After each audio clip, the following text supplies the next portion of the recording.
దేవుని నామమునకు స్తోత్రం కలుగునుగాక. ఈ ఉదయకాలము మీకందరికీ వందనాలు తెలియచేస్తున్నాను. ఈ దినము మిమ్ములను బలపరచు దేవుని మాట. నా దాగుచోటు నీవే, శ్రమలో నుండి నీవు నన్ను రక్షించెదవు. కీర్తనలు 32వ కీర్తన 7వ చరణం. మన ఆశ్రయము, మన దాగుచోటు, మనకు సహాయము చేసేది, మనలను సంరక్షించేది మన దేవుడే. నిర్గమకాండము 14వ అధ్యాయము 30వ వచనములో మనం చూస్తే, ఆ దినమున యెహోవా ఐగుప్తీల చేతిలో నుండి ఇశ్రాయేలీలను రక్షించెను అనే మాటలు మనకు కనబడుతున్నాయి. ఆయన తన బాహువును చాపి తన ప్రజలను భద్రపరిచి ఎర్ర సముద్రము గుండా ఆరిన నేలను వారిని నడిపించి, పగలు మేఘస్తంభమై రాత్రి అగ్నిస్తంభమై వారి యందు నిలిచి దేవుడు వారిని భద్రపరిచిన విధానము మనకు సుస్పష్టంగా కనబడుతుంది.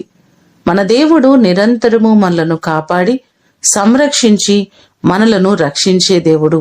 మీకున్నటువంటి సమస్యలన్నిటి నుండి దేవుడు మిమ్మును విడిపించి ఆయన మిమ్మును రక్షించునుగాక.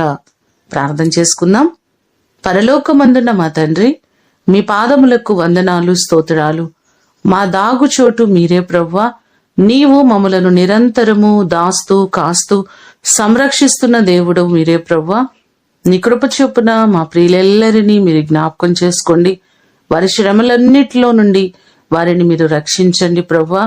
ఎవరు ఏ శోధనల్లో ఇబ్బందుల్లో ఉన్నారో వారందరినీ మీరు రక్షించండి. వారికి ఉన్నటువంటి ప్రతి ఇబ్బందుల నుండి, ప్రతి శ్రమల నుండి వారిని రక్షించండి. నీ కృప చేత ప్రతి వారిని మీరు ఆశీర్వదించండి. ఈ దినమంతా కూడా మీ సన్నిధి, మీ ప్రసన్నత మా అందరికీ మీరు దయచేయమని యేసు అతి శ్రేష్టమైన నామమున అడిగి వేడుకొని పొందియున్నాము తండ్రి. ఆమేన్. దేవుడు మిమ్ములను దీవించునుగాక.